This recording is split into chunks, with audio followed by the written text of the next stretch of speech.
রংপুর জেলা জাতীয় পার্টির পক্ষ থেকে লাখো শহীদের বিনিময়ে যে আমাদের দেশ অর্জিত হয়েছিল সেই শহীদদের প্রতি আমরা সম্মান এবং তাদের রুহ মাগফিরাতের কামনার জন্য আমরা এর আগেই দোয়া করেছি এবং আমরা চাই যে আমাদের এই বাংলাদেশ যে 55,000 বর্গমাইলের যে স্বাধীনতা সার্বভৌমত্ব এটা রক্ষার জন্য আমরা যারা রয়েছি আমরা তো রক্ষা করবই। পরবর্তী নতুন প্রজন্মকে আমি আহ্বান জানাবো এই স্বাধীনতার চেতনা, এই 71-এর চেতনাকে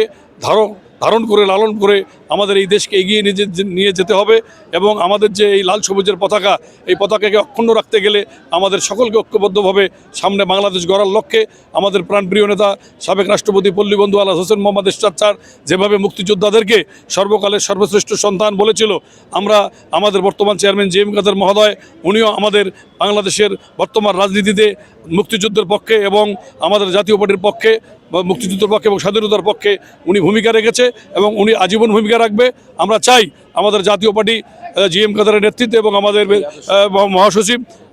ব্যারিস্টার শামীম আহমেদ পাটোয়ারি আমরা স্বাধীনতার চেতনায় এগিয়ে যাব এবং পল্লীবন্ধুর আদর্শে আমরা এগিয়ে যাব। এই আমাদের আজকের এই মহান বিজয় দিবসে এইটাই আমাদের আজকে প্রত্যাশা। বিজয় দিবস উপলক্ষে আজকে যারা শহীদ হয়েছেন, এই দেশে লাল সবুজের পতাকা যারা নিয়ে এসছেন এই দেশে, তাদের স্মরণে রংপুর জেলা জাতীয় পার্টি তথা সারা দেশের জাতীয় পার্টির নেতাকর্মীরা আজকে তাদের স্মরণে শ্রদ্ধা জ্ঞাপন করছে। সেই সঙ্গে জাতীয় পার্টির অনুষ্ঠানমালায় রয়েছে তাদের জন্য দোয়া মাহফিল, সব কিছু সহ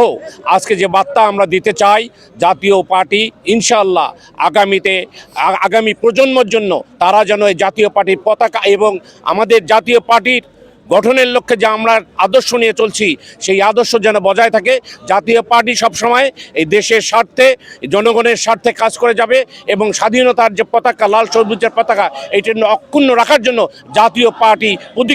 প্রতিজ্ঞা করেছে আজীবন আমাদের প্রজন্ম যেন এই জাতীয় পার্টির পতাকা তলে থেকে